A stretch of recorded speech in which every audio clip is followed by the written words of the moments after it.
और कश्मीर के अनंतनाग में एनकाउंटर चल रहा है और सिक्योरिटी फोर्सेस और मिलिटेंट्स के बीच ये तसादुम आराई लगातार जारी है। बता दें आपको कि सिक्योरिटी फोर्सेस ने 2 से 3 मिलिटेंट्स को घेर रखा है, एक दहशतगर्द को हलाक कर दिया है। ये बड़ा अपडेट दे रहे हैं आपको अनंतनाग से। सिक्योरिटी फोर्सेस और मिलिटेंट्स के बीच तसादुम आराई जारी है। यहाँ पर सिक्योरिटी फोर्सेस ने 2 से 3 मिलिटेंट्स को घेरा हुआ है और एक दहशतगर्द को हलाक कर दिया है। अनंतनाग से यह अहम तस्वीरें आप देख रहे हैं इस वक्त अपने टीवी स्क्रीन पर। जम्मू और कश्मीर के अनंतनाग में फिर एक बार एनकाउंटर की खबर है सिक्योरिटी फोर्सेस और दहशतगर्दों के दरमियान। सिक्योरिटी फोर्सेस ने 2 से 3 मिलिटेंट्स को घेर लिया है और एक मिलिटेंट को हलाक कर दिया। फारूक वानी हमारे साथी फोन लाइन पर मौजूद हैं। फारूक, अनंतनाग में अब तसादुम आराई जारी है। बताया जा रहा है कि एक मिलिटेंट को हलाक कर दिया गया है। 2 से 3 मिलिटेंट्स की तादाद बताई जा रही है। क्या अपडेट है फारूक आपके पास?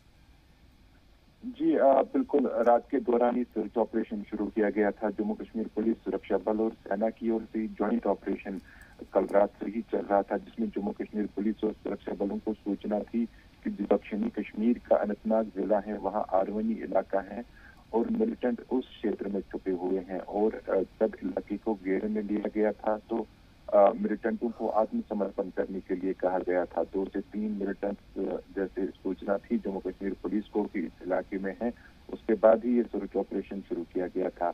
हालांकि काफी समझाने के बाद मिलिटेंटों ने आत्मसमर्पण करने से इनकार कर दिया, जिसके बाद ये मुठभेड़ शुरू हो गई। और फिलहाल अब तक जो जानकारी प्राप्त आ रही है, जिसकी पुलिस ने भी पुष्टि की है कि एक मिलिटेंट को इस मुठभेड़ में मारा गया है और ऑपरेशन अभी चल रहा है। सारे एग्जिट और एंट्री पॉइंट इस क्षेत्र के जो हैं वो बंद कर दिए गए हैं ताकि मिलिटेंट इस क्षेत्र के बाहर ना जा सके।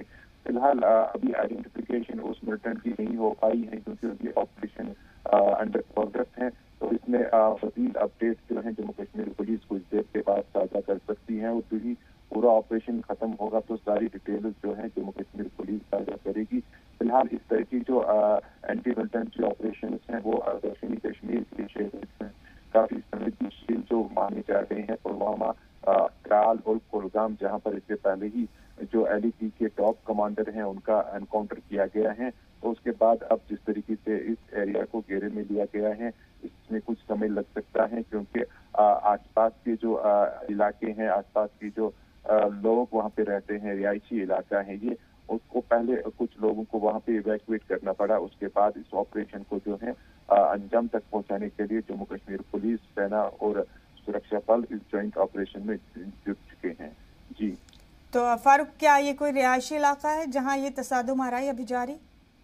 जी बिल्कुल, आरवनी इलाका है, ये गांव है। यहाँ पर जिस तरीके से इस इलाके में मिलिटेंट पहले से मौजूद थे और उसी के आधार पर ये सर्च ऑपरेशन कल शाम शुरू किया गया था और उस पॉइंट पर पहुंचने के लिए जम्मू कश्मीर पुलिस को मशक्कत करनी पड़ी क्योंकि थोड़ी बहुत यहाँ पे आसपास के काफी कंजेस्टेड एरिया है और उस स्थान पर पहुंचने में जम्मू कश्मीर पुलिस को सफलता मिली। उसके बाद इस ऑपरेशन को शुरू किया गया है। फिलहाल आइडेंटिफिकेशन जो है अभी मिलिटेंट की नहीं हो पाई है और किस संगठन से है वो अभी भी जम्मू कश्मीर पुलिस उस बारे में जानकारी जो है जुटा रही है और यूं ही उस जगह को सैनिटाइज किया जाएगा, शव को बाहर निकाला जाएगा, उसके बाद ही सारी जो जानकारी है मारे गए मिलिटेंट की वो सामने आएगी। जी फारूक, इस इलाके में अक्सर तसादुम आराई के मामला सामने आते रहे हैं। देखिए, कुछ दिन पहले ही हमने देखा कि बिजबहरा अनंतनाग में जिस तरीके से ASI मोहम्मद अशरफ को शाम के समय जो है गोलियां उस पर चलाई गई थी, उसके बाद उसकी मृत्यु हुई थी अस्पताल लेते लेते। तो वो इस तरह की गतिविधियां मिलिटेंटों ने पहले ही इस इलाके में अंजाम दी हैं। तो जम्मू कश्मीर पुलिस लगातार सर्च ऑपरेशन कर रही थी, उस मामले को लेकर काफी सतर्कता इस इलाके में बरती जा रही थी और चेकिंग का सिलसिला भी शुरू किया गया था क्योंकि पहले ही इस तरह के अटैक्स जो है जम्मू कश्मीर पुलिस को झेलने पड़े थे।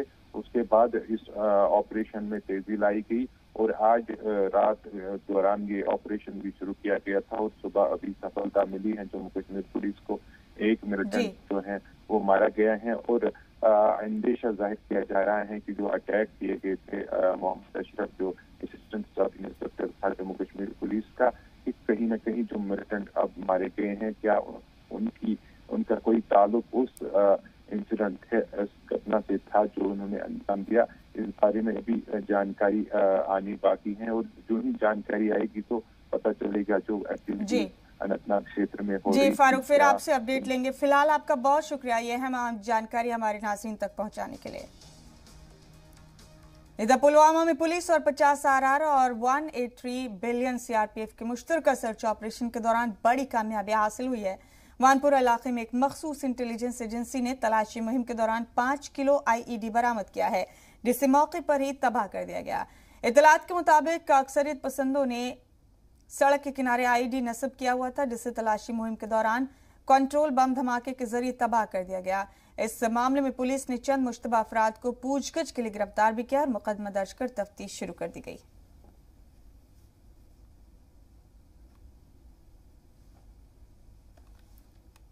तो 5 किलो के करीब श्रीनगर में आईईडी बरामद किया है हिफाजती दस्तों ने, जिसे सड़क के किनारे नस्ब किया गया था।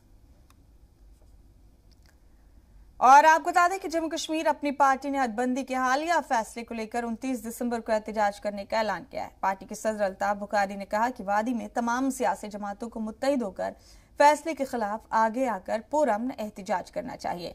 अल्ताफ बुखारी ने मजीद कहा कि ये इंसानियत के तहफ्फुज़ का मामला है और मैं जम्मू कश्मीर के लोगों की हिमायत में कुछ भी करने को तैयार हूं और हदबंदी के मुसव्वदे के खिलाफ लड़ूंगा। हमारे लिए डिलिमिटेशन कमीशन बनाया गया था, इसने उसी जगह पे खड़ा किया है जहां का जम्मू कश्मीर के अवाम को ये पता नहीं है कि हमारा फ्यूचर क्या है। हमारे बच्चों का हमसे सवाल है कि क्या है हमारे लिए, क्या है इस मुल्क में, क्या हमारे मुल्क में यही हमारे साथ हमेशा होगा। बहुत ही शर्मनाक कोशिश डिलिमिटेशन कमीशन की तरफ से की गई है कि जम्मू को कश्मीर से भिड़ाएं। इसमें वो कभी कामयाब नहीं होंगे। ये मसला जम्मू और कश्मीर को आपस में भिड़ाने का नहीं है, ये मसला है हक और इंसाफ का। जम्मू कश्मीर में बिजली के बहरान को लेकर गुलाम नबी आजाद ने कहा कि मुल्क भर में बिजली का एक बड़ा जनरेटर होने के बाद भी जम्मू कश्मीर बिजली के बहरान से दो चार है। उन्होंने हुकूमत पर तनकीद करते हुए कहा कि हुकूमत तमाम पहलुओं पर बगैर किसी प्लानिंग के आगे बढ़ रही है। उन्होंने आम आवाम के लिए एलजी इंतजामिया को सरदर्द बताया और कहा कि हुकूमत के पास तरक्की, रोजगार और दीगर फलाही कामों की कोई स्कीम नहीं। बिजली के प्रोजेक्ट पूरे हिंदुस्तान में नहीं, यहां से है और चलाक करे अंधेरा और खुद को बिजली नहीं। मुझे क्यों नहीं आना पड़ा, मैं जहां आने वाला था आपको, क्योंकि बिजली भी आई थी, लेकिन वो कहते हैं आई भी और गई, आई गई, आई गई। तो इस -2 डिग्री में आई गई तो तब तक मैं ही आया गया। तो इसलिए मैंने कहा नहीं बेटा रात को रहो, बस तो जाएंगे, कम से कम मीटिंग तो अटेंड करेंगे। जम्मू कश्मीर कांग्रेस की कमान मिलने के बाद कारगुजार सदर रमन भल्ला दफ्तर पहुंचे, जहां उनके हामियों ने उनका इस्तकबाल किया। हजारों की तादाद में भल्ला के हामी उनके हक में नारे लगा रहे थे। इससे पहले उनका इस्तकबाल लंबे बाइक रैली के जरिए किया गया। मार्बल मार्केट से शुरू हुई इस रैली का जगह जगह लोगों ने इस्तकबाल किया। इस मौके पर रियासती कांग्रेस दफ्तर में सदर जी अमीर समेत तमाम सीनियर लीडरान मौजूद रहे। तो मीर साहब की अनथक मेहनत यहाँ पे थी, जिन्होंने 700 से ज्यादा रैली करके जम्मू कश्मीर में कांग्रेस के कार्यकर्ताओं में एक जान फूंक की। और उसी कड़ी में रमन भल्ला एक कार्यकर्ता के तौर पे कार्यकर्ताओं के साथ यहाँ पे लगा और दिल्ली किया। और जिस ढंग से सोनिया जी ने, सब नेताओं ने, मीर साहब ने मिलके हम पे भरोसा किया बतौर कार्यकर्ता, तो मैं वही भरोसा आप लोगों को भी यहाँ दिलाता हूँ कि कांग्रेस के कार्यकर्ता के तौर पे हम सब लोग बतौर कार्यकर्ता आपके साथ हमेशा खड़ा रहेंगे। बड़गाम में पुलिस को बड़ी कामयाबी मिली है। बड़गाम पुलिस ने 3 मुश्तबा अफराद को नकली करेंसी रैकेट मामले में गिरफ्तार किया है। उनके पास से नकली नोट और कई इक्विपमेंट बरामद किए गए हैं। ये गिरफ्तारी नाका चेकिंग के दौरान की गई है। पुलिस चौकी नरबल के मुताबिक बलीहरन सिंहपुरा पट्टन बारामूला रिहायशी मोहम्मद अकबर ख्वाजा के नाम की गाड़ी रोकी गई थी। तलाश के दौरान करीब 45,000 रुपए के नकली नोट बरामद किए गए। और गांधरबल में veterinary science and animal husbandry की जानिब से एक रोजा साइंस अड्डा नाम से प्रोग्राम मुनक्किद किया गया। ये प्रोग्राम आजादी के अमृत महोत्सव के तहत मुनक्किद किया गया, जो गांधरबल के शेर कश्मीर कृषि विज्ञान और तकनीक की यूनिवर्सिटी में मुनक्किद किया गया, जिसका मकसद नौजवानों में साइंस की अहमियत को लेकर बेदार करना था। इस प्रोग्राम में मुख्तलिफ किस्म के मुकाबलों का भी इनेकाद किया गया, जिसमें तलबा को वर्कशॉप और खेतों का दौरा कराया गया। इसके अलावा क्विज कंपटीशन भी मुनक्किद किया गया, जिसमें तलबा ने बढ़ चढ़कर हिस्सा लिया। डीबीटी का ये स्टेटस बहुत सारे स्टेट्स को मिला है, उसमें हमारे JNK में जो है वेटरनरी कॉलेज है, उसके तहत डीबीटी जो प्रोग्राम बना रहा है साइंस अड्डा। इसका मकसद और मुद्दा ये है कि जो हमारे स्कूल स्टूडेंट्स हैं 10th से 12th से, जहाँ से प्रोफेशनल जो वाईफाई कनेक्शंस होने हैं, उसको साइंस की तरफ राग़िब करना है। यही एक मकसद है कि बच्चों में जो है साइंस की तरफ उनका रजू बढ़ जाए और इनोवेशंस और टेक्नोलॉजीज जो है वो आगे आगे आ जाए और हमारी जो कंट्री है उसमें सेल्फ सफिशिएंट हो, क्योंकि आजकल का जो ज़माना है सब टेक्नोलॉजी ड्रिवन ही है और आवर इकोनॉमी मस्ट बी नवर टेक्नोलॉजी ड्रिवन। अनंतनाग के बिजबेरा हायर सेकेंडरी स्कूल में महकमा तालीम और महकमा फॉरेस्ट की जानिब से पेंटिंग कंपटीशन का इनेकाद किया गया, जिसमें अनंतनाग के मुख्तलिफ स्कूलों के बच्चों ने कसीर तादाद में हिस्सा लिया। ये पेंटिंग मुकाबला दरियाए झेलम के बचाव की थीम पर मुनक्किद किया गया, जिसमें बच्चों ने मुख्तलिफ किस्म की पेंटिंग बनाकर अपने फन का मुजाहरा किया। इस मौके पर महकमा फॉरेस्ट के एम इकबाल और कई असतज़ा भी मौजूद रहे। बच्चों को उनके शानदार मुजाहरे के लिए सरफराज भी किया गया।